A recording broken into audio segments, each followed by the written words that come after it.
All right. Hi, everyone. My name is Elizabeth Gallagher. I'm the LGBTQ plus advocate at the Women's Resource Center. And today we're going to be talking about working with LGBTQ plus survivors of domestic violence. All right. So we can go ahead and get started. Today we're going to be talking about first just some general information about the LGBTQ plus community, and then we're going to go into language and definitions, followed by explaining different types of LGBTQ plus relationships, the barriers to them receiving care or barriers to them getting help in a domestic violence situation, as well as how to help as a service provider and some resources and further learning for you.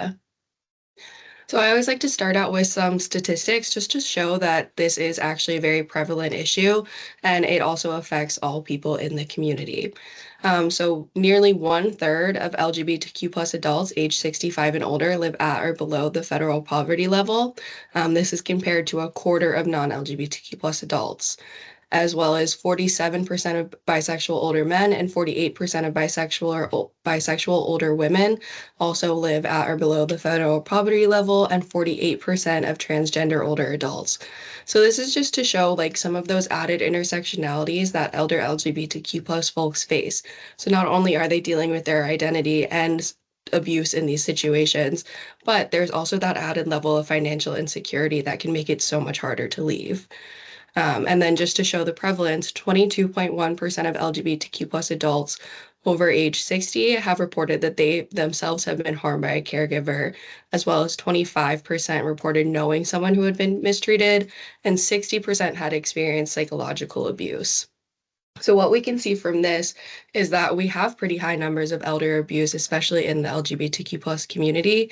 But with the difference in the 20 versus 25% reporting and the 60% reporting psychological abuse, there's also a difference in how elder LGBTQ plus folks understand abuse and what their definitions of abuse are.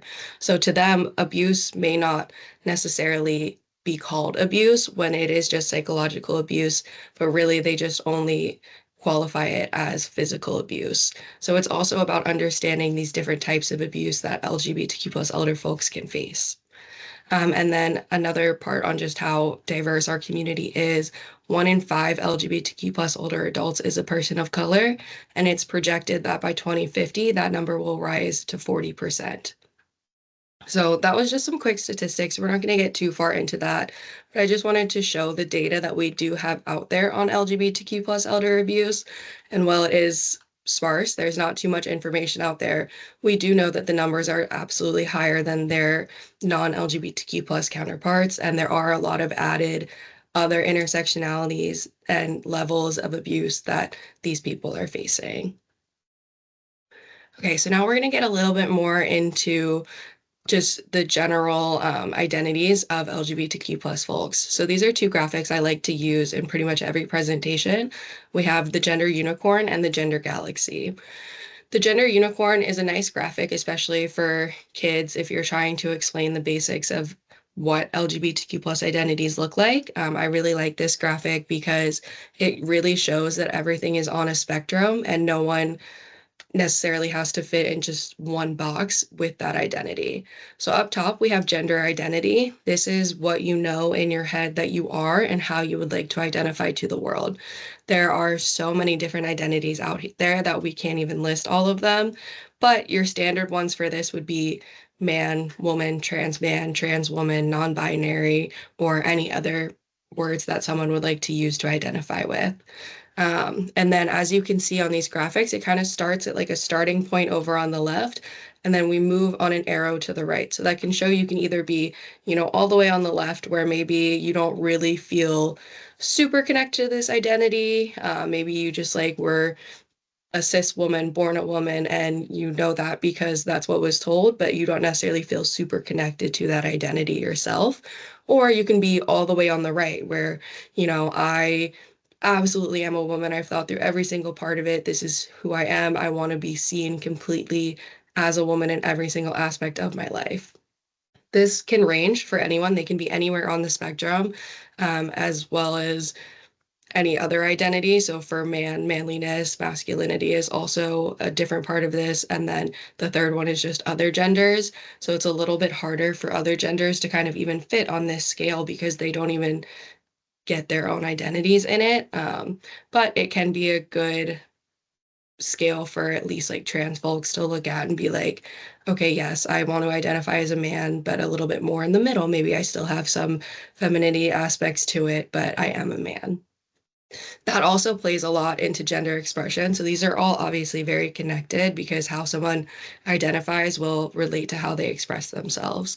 But gender expression is how you show yourself to the world, what you want people to see, and how you want people to perceive you. This, again, does not have to match up at all to someone's gender identity, even though it often does. But you can have someone who identifies as a man, but also likes to present themselves in a very feminine way to the world. And again, we have those scales where it kind of starts on the left side here and goes all the way out. Every single thing in the LGBTQ plus community is a spectrum. There's no one set definition for an identity that someone may hold. Excuse me. And then we have sex assigned at birth. So this is your biological sex. This is what happens when you're born, what your doctors are prescribing to you. So we have male, female, and intersex. So someone who is intersex is someone who has characteristics that are both male and female. And this can be through a variety of ways. It can be through a different chromosomal setup than we normally see in people. It can be through the genitalia they have or different body parts they may have. Or it can be even smaller differences that one may not notice, and often can be overlooked, and people will only find out they're intersex much later in life. So this can definitely be a slightly more complicated identity because also a lot of people who are born intersex, doctors or their parents will prescribe them either male or female and not even inform the person that they are intersex. And they do find out much later in life and have to come to terms with that identity. And then we have the attraction scale. So you have physically attracted to and emotionally attracted to. Physically attracted to is your sexuality. This is who you want to have sex with, who you're sexually attracted to. Again, this can be on a scale. You can be attracted to any number of genders, or you cannot have any physical attraction at all. That would be called asexuality, which is also on a spectrum. So you have people who have no sexual attraction at all, or you have people who have maybe a little bit of sexual attraction, or there are very specific conditions or circumstances for them to feel sexual attraction. And then most people typically combine physical and emotional attraction into the same identity. Like a lesbian identity would mean someone is both physically and emotionally attracted to women. However, some people can separate that as well and may have different attractions for who they want to emotionally be with versus physically be with. And then again, you also have people who feel no emotional attraction. So that would be called aromanticism. Someone who's aromantic, again, can either experience no romantic attraction, little romantic attraction, or there are certain circumstances for them to experience romantic attraction. And then on the left here, we have the gender galaxy. I'm not going to get too far into this, but if anyone wants more information on it, you can easily Google the gender galaxy and you'll be given a lot of resources on it that go much deeper into it and explain what all these identities are. But essentially, we have these planets. So you have on the left side is assigned at birth. So again, that's male, female, intersex. And then on the right side is identity. And it goes a little bit more into some of those non-traditional identities that I think can be really useful for people to learn and at least have seen those words before so that when it comes up, you're more prepared to work with that person. And then these lines in the middle are kind of more like that gender expression vibe. So it's like femininity, masculinity, and how that can move around those planets. Okay, and now some more language and definitions. We talked about some of these on the other slide, such as aromanticism and asexuality, as well as intersex. But let's get into the rest of them. So we have gender binary or non-binary. So the gender binary is a system in which gender is constructed into two strict categories of male or female, and someone who is non-binary identifies outside of this spectrum. So non-binary can include a whole list of identities within it. It can be someone who's trans, or it cannot be someone who's trans. A transgender person may identify within that standard gender binary, or they may want to be considered non-binary and not go within, the system we've set up for ourselves. And then we have gender dysphoria. So this is a clinically significant distress caused when a person's assigned birth gender is not the same as the one with which they identify. So this typically has to be like diagnosed by a doctor for someone to have gender dysphoria. Obviously, a lot of people will know before they go to a doctor that this is something they're experiencing, but it's typically the criteria you need to have diagnosed in order to receive gender affirming care. And gender affirming care is any form of healthcare that may help affirm someone's gender. So there is a wide range of care available out there. It's not all surgery and hormone replacement like you see on the news. It can also look like laser hair removal. It can look like even instead of hormone replacement, maybe just hormones to help affirm the gender you were assigned at birth. So even cisgender people can receive gender affirming care, like an older woman going through menopause, taking estrogen to kind of help balance out her hormone levels, or maybe in a man who is older and taking testosterone to kind of reaffirm the way he felt as a younger man and help affirm him in that identity. So gender affirming care is not only for trans people, and blocking it could actually have a large effect on cisgender people as well. And then we talked about sex assigned at birth. I just wanted to also show you these acronyms. So AMAB is assigned male at birth, AFAB is assigned female at birth. Um, these acronyms, I would stray away from using them to describe an individual person, because when someone is trans, you really should not be referring to their sex assigned at birth in any way unless they give you permission or it is fully relevant to the conversation you're having, or it's something you need to know to move forward with services. I hope that there aren't many services where you would need to know that to move forward with it. But if you are using the terms AMAB and AFAB, it should really be to refer to a group of people. So this can also be helpful when you're talking about healthcare. So if you want to talk about reproductive rights, you can say AFAB people instead of women, to be more inclusive of those trans men or non-binary people who are also affected by this. Another acronym to be aware of is WLW and MLM. So that's woman loving woman and man loving man. This is just something you might see people use in the community to describe their sexuality or romantic attraction. And then you have queer. So this is a term with a complicated history, but it's often used to express a spectrum of identities. So it's really one of those umbrella terms that people like to use to refer to the whole LGBTQ plus community. However, it was previously used as a slur. So specifically when working with elder LGBTQ plus folks, I would absolutely avoid this word, because to a lot of them, it still has that very negative connotation. A lot of younger LGBTQ plus folks are reclaiming the word and want to use it, but if you're not part of the community, I would honestly avoid using that term unless someone directly identifies themselves as queer to you. Because when you're working with survivors, you should always mirror the language that they are saying to you about their identity. So unless someone explicitly says, I'm queer, I would avoid using this word as a provider. There are also neopronouns. So these are pronouns outside of our common vernacular. So anything outside of she, her, he, him, they, them.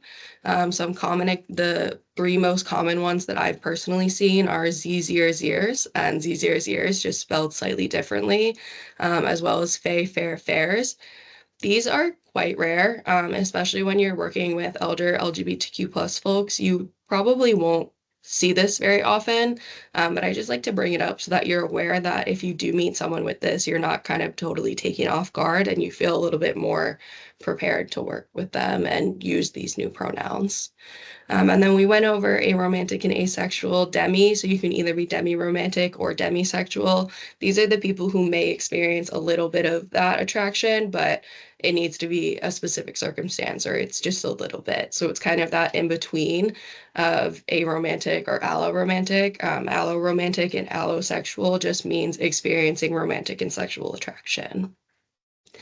And then you have pansexual. So this is under that bi plus umbrella of people who experience attraction to multiple genders. I specifically point out pansexual just because it is a pretty common identity that a lot of people don't know about. So someone who is pansexual, someone who's attracted to people regardless of gender. So it's more about personality or the interactions that you have with those people rather than letting gender affect how you feel about them. We went over intersex. Someone who is polyamorous is someone who can hold sexual or romantic feelings for multiple people at once. So the polyamorous community is a very vast community, and there are many different types of polyamorous relationships. So if you have a little extra time, I would highly recommend doing some research on that and learning more about what different types of polyamorous relationships exist.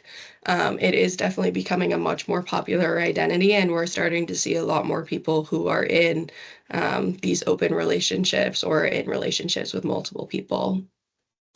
And then we have outing. So this is probably one of the most common tactics of abuse that you see in the LGBTQ plus community, especially for elder folks, because a lot of elder LGBTQ plus folks may not be out. So outing is exposing someone's identity to others without their permission. So a lot of abusive partners will use this as a tactic to force someone to stay with them. Like, if you leave me, I'll tell your parents about your identity. If you leave me, I'll tell your job. I'll tell your friends, anyone else in your life. As well as misgendering. So this is the action of incorrectly gendering someone. It can include using incorrect pronouns, incorrect name, or any other gendered language. This is, again, another very common tactic of abuse, especially for trans folks.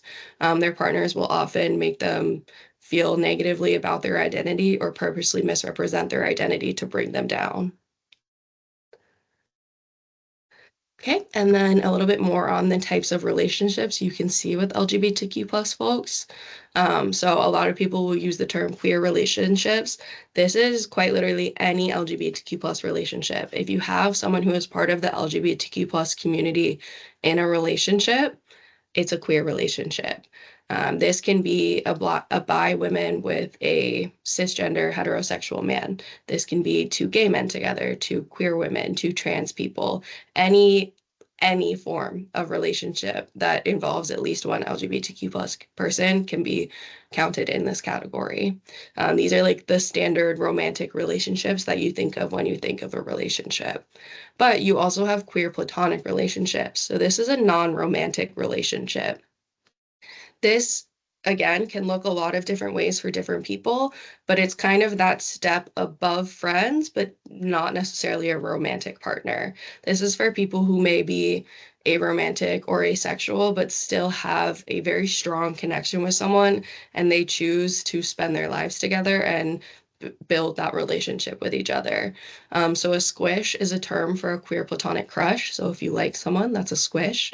Or a zucchini is a term for a queer platonic partner. So that person would be your zucchini. However, the most common form of abuse that both all LGBTQ plus people face, but especially elder LGBTQ plus people, is familial abuse and caregiver abuse.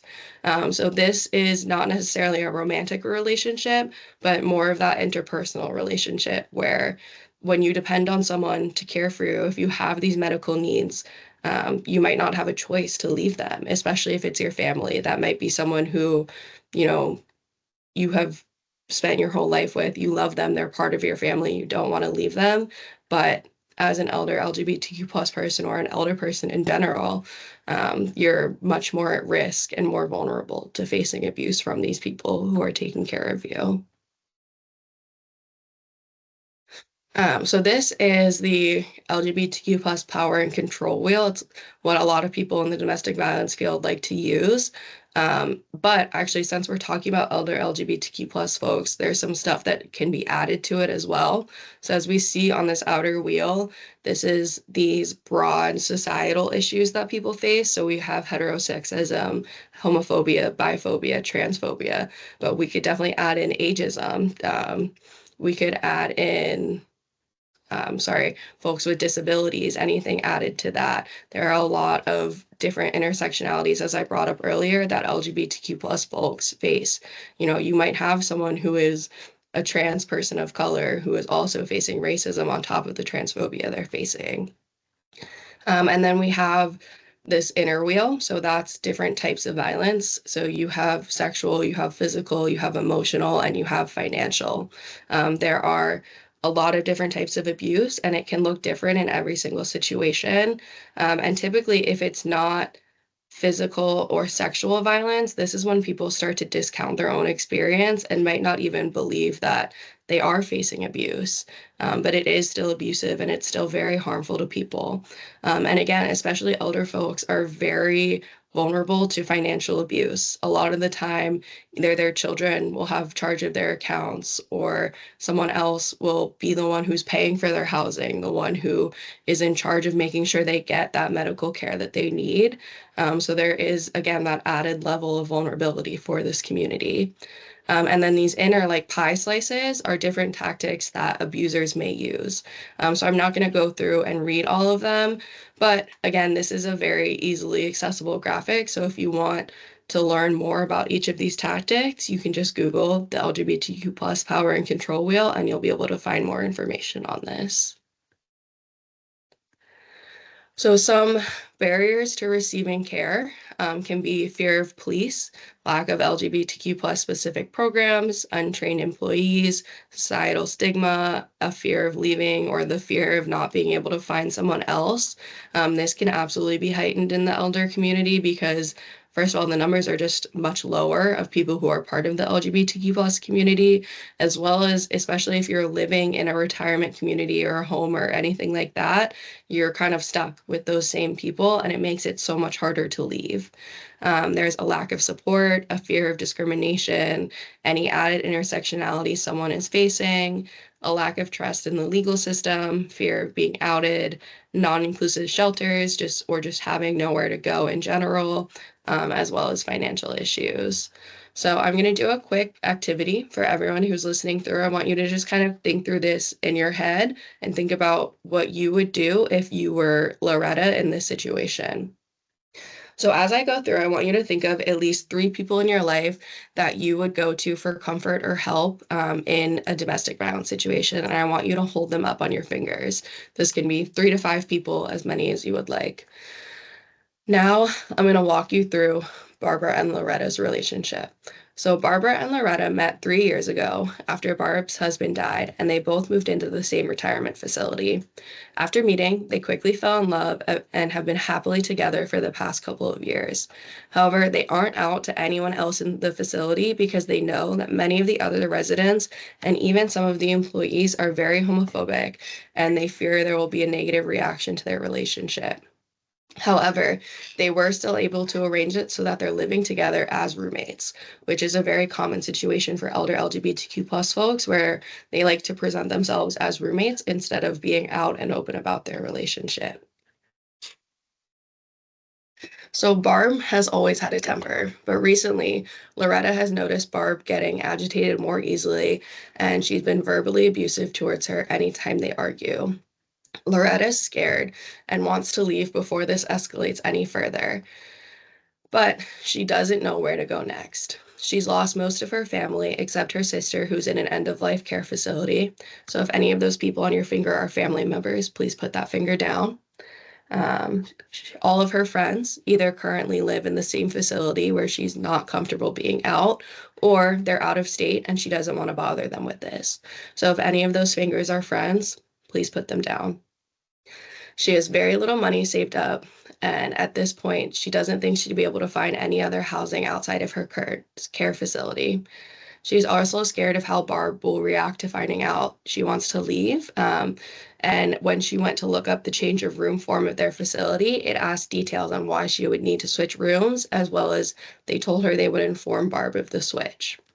So if anyone is a partner on your finger, please put that down. If anyone is a coworker, because at this point in life, Loretta does not have any more coworkers, or if there's someone who you know in any professional capacity, please put that finger down. What's her next step? If you were Loretta, where would you go? If you have anyone else on your finger, are they someone you could trust in this situation? Are they someone you would actually feel fully comfortable asking to help you house them, asking to help you asking to help move through that whole system? what are the next steps for Loretta? What can she do? So someone at the care facility that she trusts said she could go to the police. However, Loretta has had negative experience with the police in the past and doesn't feel comfortable going to them for this. As well as in this situation, the police often won't do anything until an actual crime is committed. So the police then refer her to the local LGBTQ plus organization, which says, sorry, there's not really much we can do. Go to the local domestic violence agency. At the local domestic violence agency, they offer to help her apply for a restraining order.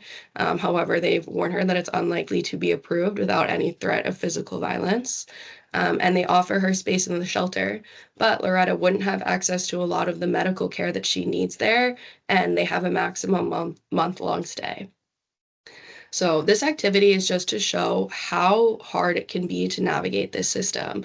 If you don't have trusted people in your life that you can go to, and a lot of these agencies or programs that are set in place to help people are not actually equipped to help with a lot of domestic violence situations that people are facing.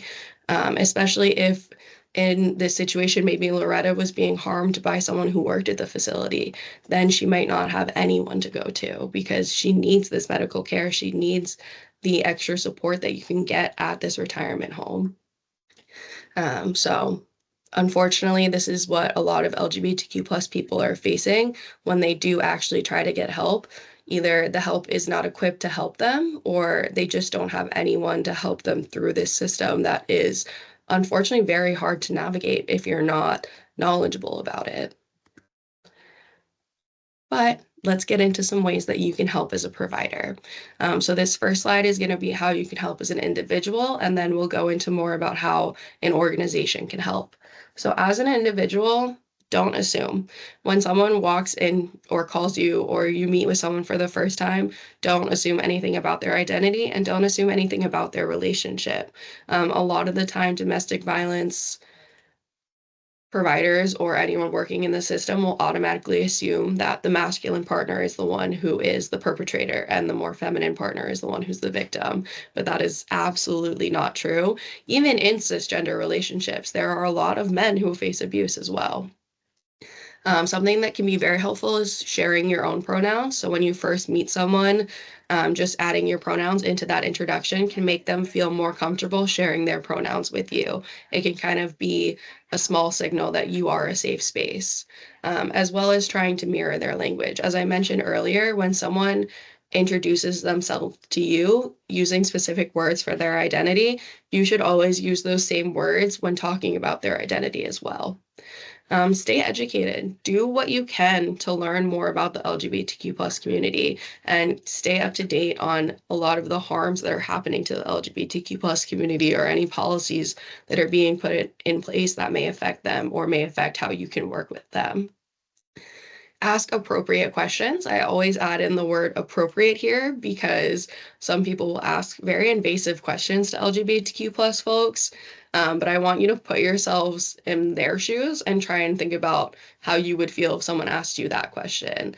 But I don't want to discourage you from asking questions. Most often, people are very willing to answer and talk through their identity and help educate you a little bit more on why they identify that way or what that identity means to them. However, you should not be asking any intimate details about someone's body or their medical care. That's never appropriate unless they offer to share that information with you.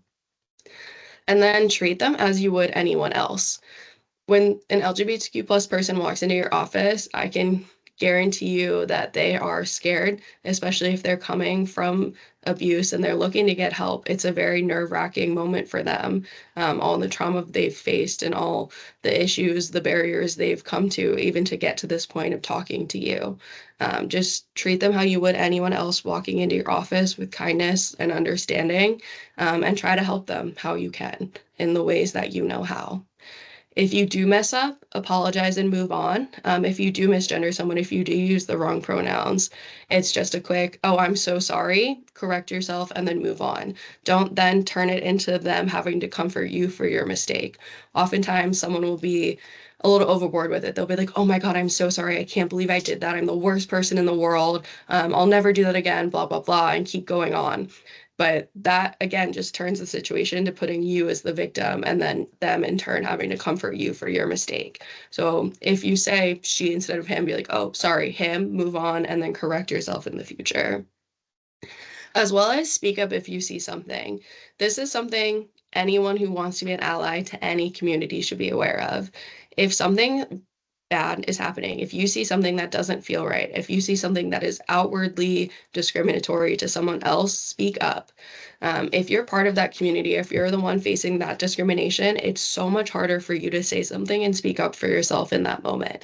So if you have the privilege to be an ally in that moment and not be affected by it, and you feel safe to do so, speak up and say something and try to correct it.